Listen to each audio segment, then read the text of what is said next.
Subscribe, gate notify, share and like. अस्सलामुअलैकुम दोस्तों, कैसे हैं आप सब। उम्मीद है खैरियत से होंगे। आप सबका बहुत वेलकम मेरे यूट्यूब चैनल पर। आज की मेरी वीडियो का टॉपिक जो है वो एंडोमेट्रियल पॉलिप्स या यूट्राइन पॉलिप्स है, जो कि फ़ीमेल्स में बहुत ही ज़्यादा आम बीमारी है। ख़ास तौर पे जो फ़ीमेल मेनोपॉज़ल एज से सफ़र कर रही हैं, लेकिन इसका मतलब बिल्कुल भी ये नहीं है कि यंग एज में ये नहीं होता। यंग एज में भी इसे सफ़र करती हैं और इसकी वजह से इनफर्टिलिटी कॉज़ हो जाती है। यानी इसकी ये एक बहुत बड़ी वजह है इनफर्टिलिटी की। तो आज हम डिस्कस करेंगे एंडोमेट्रियल पॉलिप्स क्या होते हैं, कैसे हो जाते हैं, या इनकी अलामात क्या-क्या होती हैं, और होम्योपैथिक में इसकी ट्रीटमेंट है या नहीं, और अगर है तो कितनी लंबी यानी कितना टाइम ड्यूरेशन तक की ये इसकी ट्रीटमेंट होती है, और साथ ही और इस कौन-कौन सी इसकी होम्योपैथिक मेडिसिन्स मौजूद हैं। तो चलें स्टार्ट करते हैं वीडियो। एंडोमेट्रियल पॉलिप्स या यूट्राइन पॉलिप्स नाम से ही पता चलते हैं कि फ़ीमेल की बच्चादानी में ये डिज़ीज़ पाई जाती है, बीमारी पाई जाती है, क्योंकि यूट्रस से यूट्राइन निकला है, और एंडोमेट्रियल जो है वो एंडोमेट्रियम लाइनिंग से निकला है, जो यूट्रस की लाइनिंग होती है। यूट्रस की इनर लाइनिंग होती है जिसको हम एंडोमेट्रियम कहते हैं। एंडोमेट्रियम के जो सेल्स होते हैं, अगर इनमें ओवर ग्रोथ होना शुरू हो जाए, किसी भी वजह से ओवर ग्रोथ होना शुरू हो जाए, हार्मोनल की यानी इम्बैलेंसमेंट की वजह से, या आपकी बॉडी के ख़ुद की चेंज होने की वजह से, यानी बाज़ औक़ात आपका जो अपना ख़ुद का इम्यून सिस्टम है वो आपके ख़िलाफ़ काम करता है, कुछ सेल्स की वो ओवर ग्रोथ करना शुरू कर देता है। तो बाज़ औक़ात ये वजह भी बनती है, और हार्मोन्स का जब आप टेस्ट करवाते हैं वो टेस्ट बिल्कुल सही आता है, उसमें कोई इशू नहीं आता। तो ये जो वजह होती है, यानी ये जो एंडोमेट्रियम पॉलिप्स होते हैं, ये होते सिर्फ बच्चादानी के अंदर ही हैं। ये अंदर ही अपने यानी जो बच्चादानी के अंदर का स्पेस होता है, कैविटी होती है, उसी के अंदर ये होते हैं। ये सेंटीमीटर के भी होते हैं, लेकिन ये मिलीमीटर्स के भी होते हैं, मल्टीपल भी होते हैं, सिंगल भी होते हैं, और इसके अलावा हेमरेजिक भी होते हैं, नॉन हेमरेजिक भी होते हैं। यानी कुछ में बहुत ज़्यादा ब्लीडिंग देखने में आ जाए, कुछ में नहीं, मोस्टली में ब्लीडिंग देखने में नज़र आती है, और कुछ ऐसे होते हैं जिनमें यानी ब्लीडिंग जो है नहीं नज़र आती, या जो पीरियड्स हैं वो महीने-महीने पेशेंट्स को नहीं आते हैं, लेकिन मोस्टली केसेस में बहुत ही सीवियर ब्लीडिंग होती है, पाई जाती है। इसके अलावा जैसे कि मैंने आपसे कहा, ये होते बच्चादानी के अंदर ही हैं, यानी यूट्रस के अंदर ही होते हैं, लेकिन सम टाइम अगर ये जो पॉलिप है ये बच्चादानी के मुँह पर हो, तो वो वजाइना की तरफ, यानी वजाइना के साइड पे आ जाता है बाहर की, यानी बच्चादानी के मुँह से बाहर आ जाता है, लेकिन होता बेसिकली वो समझ लें बच्चादानी के अंदर ही है, लेकिन क्योंकि मुँह पर होता है इसलिए वो बाहर की साइड आ जाता है। अब हम बात कर लेते हैं इसके सिम्पटम्स के हवाले से। इसके सिम्पटम्स क्या होते हैं, जैसे कि मैंने कहा कि इसमें ब्लीडिंग पेशेंट्स को बहुत ज़्यादा पाई जाती है। अगर मेंस्ट्रुअल ब्लीडिंग हो रही है, यानी time to time, date to date bleeding हो रही है, पीरियड्स हो रहे हैं, तो वो बहुत ज़्यादा हैवी होंगे, बहुत हैवी होंगे, या इंटरमिटेंट ब्लीडिंग भी पाई जाती है, यानी पीरियड्स के दरमियान में, यानी आपकी जो पीरियड्स की डेट होती है, आप फारिग हो जाते हो, कुछ दिनों के बाद आप फिर से आपको ब्लीडिंग हो जाती है, और वो भी हैवी, अगेन हैवी ब्लीडिंग होती है। इसमें जो पीरियड्स का कलर पाया जाता है वो डार्क कलर का भी होता है, क्लॉटेड भी होता है, नॉर्मल ब्लीडिंग भी होती है, और पेशेंट में क्योंकि इसमें सीवियर ब्लीडिंग बहुत पाई जाती है, तो पेशेंट जो है वो एनीमिक हो जाता है, पेलनेस पाई जाती है, उसकी स्किन अगर आप देखें पीली-पीली होगी, बहुत ही ज़्यादा वीक पेशेंट होगा।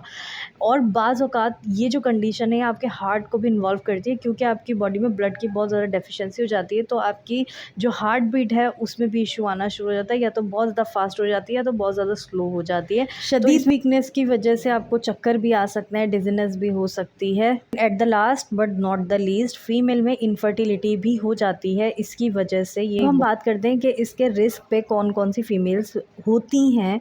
वो फीमेल्स जो कि हार्मोन थेरेपी या हार्मोन्स के हवाले से मेडिकेशंस लेती हैं, वो उनके सबसे ज़्यादा चांसेस होते हैं कि उनको ये मर्ज़ हो सकता है।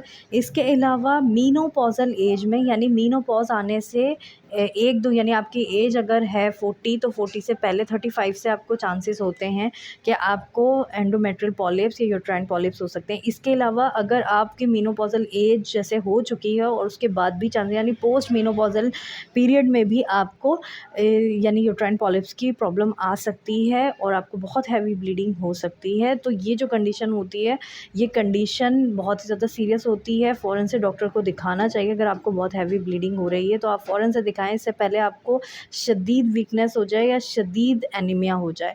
अच्छा, इसके अलावा जो लोग इसके रिस्क पर होते हैं वो फीमेल्स होती हैं जो कि ब्रेस्ट कैंसर के हवाले से मेडिकेशंस या थेरेपीज़ का इस्तेमाल कर रही हैं, तो वो भी इसके रिस्क पे होती हैं कि अब हम बात करते हैं होम्योपैथिक में इसका इलाज है या नहीं है। देखें, एलोपैथिक में मैं अपने पेशेंट्स को, जब क्लिनिक पे मेरे पेशेंट्स आते हैं तो मैं उनको यही कहती हूँ, एक तो ये जो केसेस होते हैं ये एलोपैथिक में ऑपरेट वाले केसेस होते हैं, और आप ऑपरेट वाले केसेस को मेडिकेशंस के थ्रू सही करवाने के लिए मेरे पास आई हैं।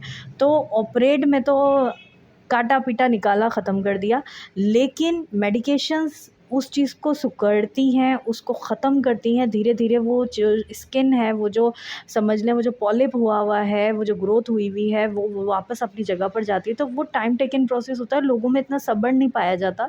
तो अगर आप एंडोमेट्रियल या यूट्राइन पॉलिप्स के ट्रीटमेंट करवाना चाहते हैं तो बिल्कुल होम्योपैथिक में इसकी बहुत अच्छी ट्रीटमेंट मौजूद है। लेकिन साथ ही आपको सब्र भी करना होता है। आपका जो इलाज होता है वो जस्ट 1-2 महीने का नहीं होता। बाज़ दफ़ा तो 1-2 महीने में ही पेशेंट क्योर हो जाते हैं, अगर पॉलिप्स छोटे यानी मिलीमीटर्स के होते हैं या मल्टीपल नहीं होते, सिंगल होते हैं। लेकिन बाज़ औक़ात ये थोड़ा लंबा टाइम पीरियड लेता है, लेकिन आपको यानी बिल्कुल ठीक कर देती है ये ट्रीटमेंट। के अलावा वो ख़वातीन जो कि यंग हैं और उनको इसकी शिकायत है, तो मैं उनको ऑपरेट का नहीं बोलूँगी, क्योंकि ऑपरेट की वजह से बाज़ औक़ात जो यूट्रस की लाइनिंग होती है, जो यूट्रस की समझ लें वॉल्स होती हैं, उसमें स्कार्स बन जाते हैं, और यानी आप एक मसला आप क्योर करना चाह रहे हैं ताकि आपको प्रेगनेंसी हो जाए, आप दूसरा मसला लेकर आ जाते हैं जिसकी वजह से आपको प्रेगनेंसी नहीं होती, यानी वो स्कार्स की वजह से, वो एडिशंस की वजह से आपको प्रेगनेंसी नहीं हो पाती। तो ये इसके बहुत बड़े समझ लें साइड इफ़ेक्ट्स हैं ऑपरेट के। तो मेडिकेशन इसके लिए बहुत सेफ़ है, होम्योपैथिक में इसकी बहुत अच्छी रेमेडीज़ मौजूद हैं। हाँ, अगर आप मेनोपॉज़ल एज में हैं और आपको बहुत शदीद ब्लीडिंग हो रही है, तो मैं पेशेंट को रिकमेंड करती हूँ कि आप करवा लें ऑपरेट, आपके लिए बेहतर वही है। ये नहीं कि मैं ऑपरेशन के ख़िलाफ़ हूँ, ऐसा कुछ भी नहीं है। हाँ, मैं सही वक्त पे सही ट्रीटमेंट के साथ हूँ। अच्छा, अब हम बात कर लेते हैं इसकी होम्योपैथिक ट्रीटमेंट के हवाले से कि इसकी होम्योपैथिक ट्रीटमेंट क्या-क्या हैं। देखिए, सबसे पहले तो अगर मेनोपॉज़, क्योंकि इसके रिस्क पे सबसे ज़्यादा होती ही मेनोपॉज़ वाली यानी पेशेंट्स हैं जो कि मेनोपॉज़ से सफ़र कर रही हैं या मेनोपॉज़ल वाला उनका टाइम चल रहा है। तो लेकेसिस जो है वो बहुत बेहतरीन मेडिसिन है ऐसे पेशेंट्स के लिए जो कि मेनोपॉज़ से सफ़र कर रही हैं। इसके अलावा थूजा बहुत अच्छी रेमेडी है। पोटेंसीज़ मैं आपको नहीं बताऊँगी, पोटेंसीज़ यानी दवा की पावर मैं आपको नहीं बताऊँगी, क्योंकि ये जो होती हैं, ये जो कंडीशंस होती हैं, इसके लिए ज़रूरी है कि आप डॉक्टर के पास जाएँ, प्रॉपर केस टेकिंग करवाएँ, उसके बाद मेडिकेशन या कोर्स स्टार्ट करें अपना। अगर आप मुझसे ट्रीटमेंट करवाना चाहते हैं तो बिल्कुल कर सकते हैं, यहाँ मेरा नंबर है और आप मुझसे रब्ता कर सकते हैं ऑनलाइन। तो दूसरे नंबर पे जो मेडिसिन है वो थूजा है। थूजा बहुत अच्छी रेमेडी है। अगर आपकी बॉडी में कहीं पे भी ग्रोथ हो रही है, वो भले बॉडी के आउटसाइड या इनसाइड कहीं पे भी ग्रोथ है, तो उसमें ये बहुत ओवर ग्रोथ कहीं हो रही है तो उसमें ये बहुत अच्छा काम करती है। इसके साथ ही कलकेरिया कार्ब बहुत अच्छी रेमेडी है। अगर आप मेनोपॉज़ल एज में हैं और आपको ब्लीडिंग बहुत ज़्यादा हो रही है तो उस वक्त ये बहुत अच्छा काम करती है। या अगर आपको ब्लीडिंग नहीं हो रही, क्योंकि मैंने कहा कुछ एंडोमेट्रियल पॉलिप्स ऐसे होते हैं जिसमें आपकी ब्लीडिंग स्टॉप हो जाती है, तब भी कलकेरिया कार्ब बहुत अच्छा काम करती है। अगर आपकी एज यंग है और आपको इसकी कंप्लेन आ रही है और आपको ब्लीडिंग बहुत ज़्यादा हो रही है, क्लॉटेड हो रही है, तो आप सबाइना का इस्तेमाल कर सकते हैं। सबाइना बहुत अच्छी रेमेडी है इस चीज़ के लिए। और सेम कंप्लेन अगर आपको मेनोपॉज़ल एज में आ रही है तो मैं आपको थैलास्पी रिकमेंड करूँगी। थैलास्पी बहुत अच्छी रेमेडी। हाँ, ये मैं आपको बता सकती हूँ, अगर आपकी मेनोपॉज़ल एज है, पीरियड्स बहुत ज़्यादा डार्क हैं, बहुत ज़्यादा क्लॉटेड हैं, बहुत हैवी ब्लीडिंग है और मेनोपॉज़ल आपका पीरियड चल रहा है, तो आप थैलास्पी को मदर टिंचर में इस्तेमाल कर सकते हैं। बहुत अच्छे रिज़ल्ट देती है ये रेमेडी। इसके अलावा सीपिया हार्मोन्स की बेस्ट मेडिसिन है। अगेन मेनोपॉज़ल एज में ये बहुत अच्छा काम करती है, लेकिन अगर यंग एज में भी आपको कंप्लेन हुई है तब भी ये बहुत अच्छा काम करती है। अगर मैं बात करूँ कुछ बायोकेमिक्स की, यानी अगर आप कोई भी मेडिसिन्स कोई भी डॉक्टर आपको मेडिसिन देता है तो साथ में हम कुछ बायोकेमिक है जो कि बहुत अच्छे रिज़ल्ट देती हैं, जिसमें कलकेरिया फ्लोर जो है बहुत अच्छी है। कलकेरिया फ्लोर जो है वो आप 12x में ले सकते हैं, यानी अगर आप डॉक्टर के पास नहीं गए हैं तो ये आप खुद से भी इस्तेमाल कर सकते हैं। सेफ़ मेडिसिन है। इसकी 4-4 टैबलेट दिन में 4 मरतबा आप ले सकते हैं। तो होपफुली आपको ये मेरी वीडियो अच्छी लगी होगी, इन्फॉर्मेटिव लगी होगी, और अगर आपको मेरी वीडियो अच्छी लगी है तो प्लीज़ मेरे चैनल को ज़रूर सब्सक्राइब करें और वीडियोज़ को लाइक भी करें, शेयर भी करें। Thank you so much. अल्लाह हाफ़िज़।